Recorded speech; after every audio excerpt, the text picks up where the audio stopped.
और उन्होंने क्या कहा है कि निंदक मेरा ना मरो जीवो आद जुगाद, हम तो ये पद पाई यार निंदक के प्रसाद। निंदक एक प्रकार का हमें प्रसाद देता है। कबीर साहब जिस जमाने में हुए थे, उस जमाने में हिंदू मुसलमान का झगड़ा था, समाज में पंडित लोगों का वर्चस्व था। जब उनकी बातों पर, उनकी पोप लीला पर, उनके आडंबरों पर जब कुठाराघात करते थे, कबीर साहब जो सत्य का बखान करते थे, उन लोगों को बात अखरती थी।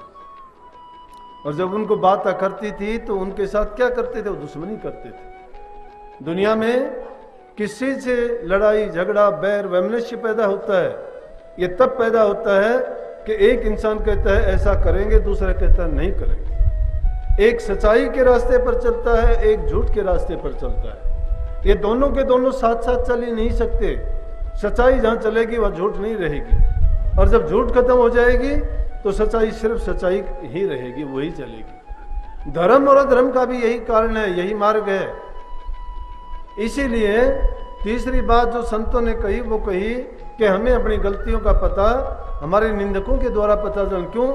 निंदक हमारी छोटी बात को भी बड़ा करके बताएगा, वो बिना किसी संकोच के उसका बड़ा बखान करेगा, प्रचार करेगा, और जब हमें पता लगेगा।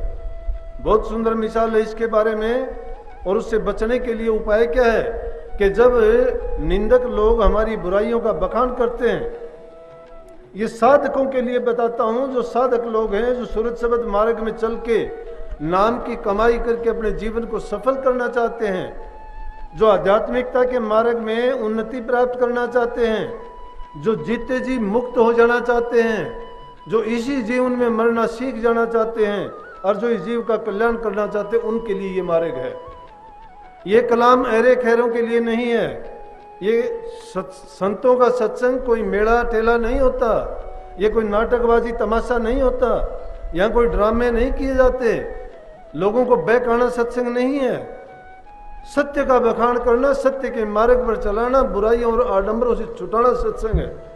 ये जीव बेचारा भ्रम में पड़ के इस दुनिया में ऐसे ऐसे आडंबरी लोग हुए जिन्होंने इनको धोखा दे के जीव को ऐसा फंसाया कि बेचारे भूल भरम में पड़ के कोई मिट्टी को पूजता है, कोई पत्थर को पूजता है, कोई पेड़ को पूजता है, कोई मंदिरों में, कोई मस्जिदों में, कोई यज्ञों में, कोई हवनों में, कोई पूजा पाठ में भूल भटक गए लोग सब। लेकिन जो सच्ची बात थी, जिन बातों से जीव का कल्याण होना था, उन चीजों से तो कोसों दूर चले गए। क्यों चले गए?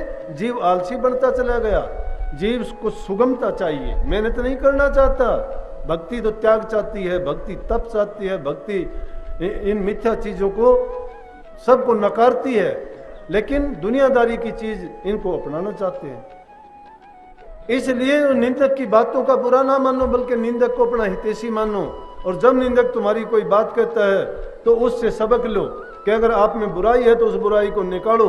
अगर निंदक आपकी झूठी कहता है तो उसको कहने दो, वो आपके लिए अच्छा करता है कि आप में बुराई आने ही ना पाए। और चौथी चीज है इंसान स्वयं। स्वयं क्या है कि जब समाज में कितना हमारे लिए ये बड़ा है, कितना फैलाव उस मालिक ने रचा है। इस संसार में हर प्रकार का सामान सबको मिलता है, जैसे जिसके ख्यालात होते वो वैसा ही लेता है। अगर हम थोड़ी भी दृष्टि डाल के देखें, जिस प्रकार का आदमी होगा उसको उसी प्रकार की वस्तुएं यहां मिल जाएंगी। तो लोगों में जो कोई बुराई देखते हो जो तुम्हें अच्छी चीज नहीं लगती है, इसका मतलब वो बुराई है, उस बुराई को तुम्हारे अंदर ना आने दो। उस बुराई से तुम बच जाओ, खुद ही बच जाओ। जब दूसरे को देखते हो कि इस चीज के कारण इस आदमी की ये बर्बादी हुई है, बदनामी हुई है, या इसके लिए इसको इतना नुकसान उठाना पड़ा है, उन चीजों को तुम भी त्याग दो। ये चार चीजें हैं जिनको सत्संगी लोग आराम से अपनी गलतियों को पहचान सकता है, सुधार सकता है। ये गलतियां जब इस प्रकार से निकल जाती हैं तो वो इंसान इस प्रकार से अपनी चमक दमक में आ जाता है, जिस प्रकार से सुनार खोटे लोहे को, जिसमें खोट मिला हुआ होता है, अग्नि की भट्टी में उसको तपा के खोट को बाहर निकाल देता है, सोने को उज्जवल पवित्र बना देता है, और उसका सही रूप और उसकी चमक उसमें आ जाती है। इस दुनिया में जो काम हम करते हैं, अगर हमने परमार्थ का, परोपकार का काम किया है तो ये हमारे काम आएगा। अगर हम परमार्थ कुछ किया ही नहीं है तो चाहे हमारे पास कितनी धन दौलत हो, कितने महल मकान हो, कितने इज्जत शोहरत हो, कितने ही पदार्थ दुनिया के इकट्ठे किए हों, चाहे लाखों राजा भूपति ये हमें मस्तक झुकाते हो, हमें क्या मिलेगा उन चीजों से। कबीर तासो प्रीत कर जाको ठाकुर राम, पंडित राजे भूपति आवे कोने काम। कबीर तासो प्रीत कर, कबीर जी कहते हैं तासो प्रीत कर जाको ठाकुर राम, जिसका ठेकेदार, जिसका सब कुछ करता धरता हरता कौन है? राम है। ये पंडित राजे भूपति इस जीव के क्या काम आएंगे? अगर इस जीव को संसार में फंसा दिया तो हमारे साथ चलने वाली चीज हमारे नेक कर्म होंगे, और नेकी कहां से होगी? नेकी हमारे से व्यक्तिगत रूप से करने से होगी। एक सेठ था, किसी महात्मा के पास जाया करता था, तो जाते जाते ये बात भी है कि किसी महापुरुष के दर्शन मिल जाए, उनका आशीर्वाद मिल जाए, उनका थोड़ा संग भी मिल जाए। लेने वाला होना चाहिए। मूर्ख आदमी इन चीजों के महत्व को नहीं समझता है, या वो अंधे लोग नहीं जानते हैं कि जिनको हमने कल्याण की परवाह नहीं है, जिनको जिज्ञासा है अपने राम से मिलने की, जिनको तड़प है अपनी रूह को इस संसार से लिबरेट, स्वतंत्र करवाने की, इस काल जाल से निकालने की, वो लोग इन चीजों के महत्व को समझते हैं कि एक घड़ी का संग भी अगर किसी संत का मिल जाए तो जीव का इतना कल्याण होता है कि दुनियादारी की किसी चीज में नहीं। लेकिन हम तो क्या करते हैं, संतों को भी कोई 2 पैसे दिखा के उनको जीत लेना चाहता है, कोई उनकी थोड़ी सी इज्जत सम्मान करके जीत लेना चाहता है, लेकिन 9 सखिए नहीं होते संत। संत इतने मूर्ख नहीं है, उनकी दौलत वो जानते हैं वो किसको देनी होती है और किसको नहीं देनी होती।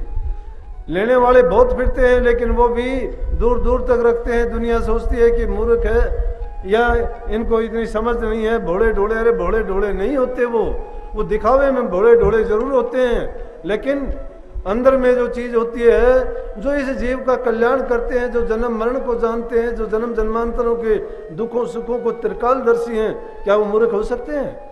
लेकिन दुनियादारी के जीव कूक मंडूक, जिनकी ओछी बुद्धि ओछा ज्ञान होता है, वो उनको वैसा ही सोचते हैं। तो संतों का अगर संग मिल जाए, संत किसी के द्वारे पर आ जाए, संतों के हाथ से छुई हुई चीज भी अगर मिल जाए, तो समझो कि उसके बड़े भाग हैं। तो एक सेठ था, वो सेठ जानता था, बड़ा संत सेवी था, एक महात्मा के पास जाने लग गया।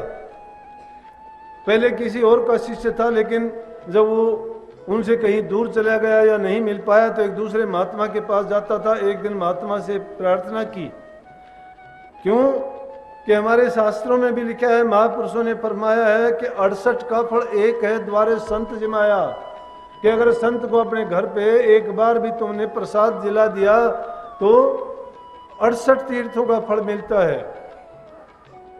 तो सेठ को भी ये था कि अगर संत हमारे घर चले, महापुरुष के जाने से आंगन पवित्र हो जाएगा, घर में जो और कोई ऐसी बुराई है वो निकल के भागेगी और हमें प्यार मिलेगा, शांति मिलेगा, घर पवित्र हो जाएगा। कहने लगा, महात्मा जी हमारे घर एक दिन प्रसाद लो।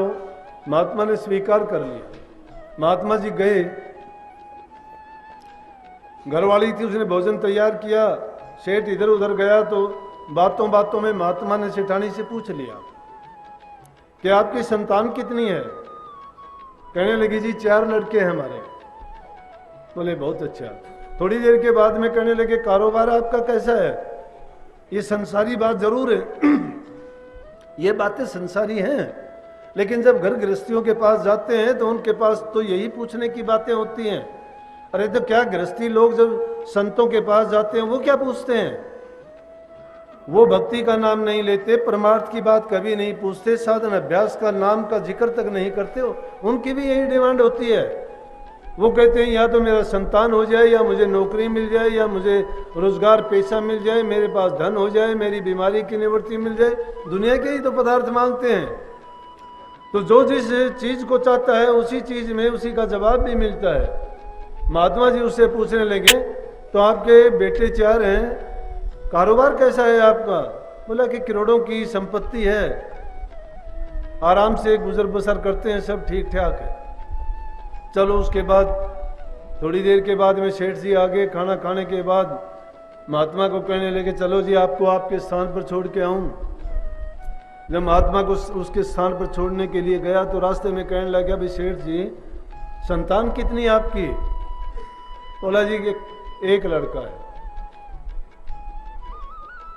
अब से महात्मा को दिल में आई कि सेठानी कहती थी 4 लड़के हैं और इसने कहा कि एक लड़का है, कि कितनी झूठ बोलता है, लेकिन नहीं बोले। उन्होंने सोचा कि चलो और पूछते हैं। दूसरा सवाल फिर कर दिया, तो आपका कारोबार कैसा है? बोला जी 20-25 लाख रुपए हैं मेरे पास। मन ही मन महात्मा ने सोचा मैंने तेरे पैसे लेने नहीं है, लेकिन तू क्यों झूठ बोलता है? मुझे घर पे ले जाता है, मेरे में आस्था दिखाता है, सच्चाई के मार्ग पर चलना चाहता है, संतों का संग करता है और रास्ता झूठ का अपनाता है। ये बातें मन मन में महापुरुष ने सोची और तीसरा सवाल फिर कर दिया कि चलो अब और बात साफ हो जाएगी। कहने लगे सेठ जी उम्र कितनी है आपकी? सेठ जी की उम्र देखने में लगती 60 साल। कहने लगे जी 21 साल उम्र है मेरी। बोले फिर तो महात्मा से रहा नहीं गया। महात्मा कहने लगे कि सेठ जी क्यों झूठ बोलते हो सारी चीजों की? कि मैंने आपकी घरवाली से पता किया कि आपके पुत्र कितने हैं, तो उन्होंने कहा 4 पुत्र हैं। आप कहते हो मेरा 1 पुत्र है। मैंने आपके पुत्र लेने नहीं है, किस लिए झूठ बोली? कहने लगे महात्मा जी नाराज ना हो और आप मेरी बात को समझने का प्रयास करो कि बिंदी संतान मुझे 4 ही पुत्र हैं, कोई शक नहीं इसमें, लेकिन मेरा पुत्र एक ही है। मेरे धर्म कर्म के कामों में, परोपकार और परमार्थ में मेरा साथ देने वाला एक है। 3 जो है वो निपट संसारी आदमी हैं, उनको कोई मतलब नहीं, ना परोपकार जानते हैं, ना परमार्थ जानते हैं, ना धर्म कर्म जानते हैं, और ना ही वो किसी की संत सेवा में किसी प्रकार की उनकी रुचि है। तो इसलिए उनको मैं क्या कहूँगा, संतान 2 प्रकार की होती हैं। आप भी जो संतान बैठी हुई है निश्चित रूप से बिंदु से पैदा हुई हैं। बिंदु जो जल के बूंद से पैदा होती हैं, लेकिन संत जिसको बीज दे के पैदा कर देते हैं, वो भृंग की तरह से बना के उनको पैदा करते हैं। वो नादी होती है, और नाद मतलब होता है शब्द का, जो शब्द की धुन सुना के जिसको संसार में बना देते हैं, वो नादी संतान है। नादी संतान जो काम करती है वो बिंदी संतान काम नहीं करती। स्वार्थ के काम में मैंने अभी थोड़ी देर पहले कहा था, पिता पुत्र का भी नाता स्वार्थ का है, मतलब का है।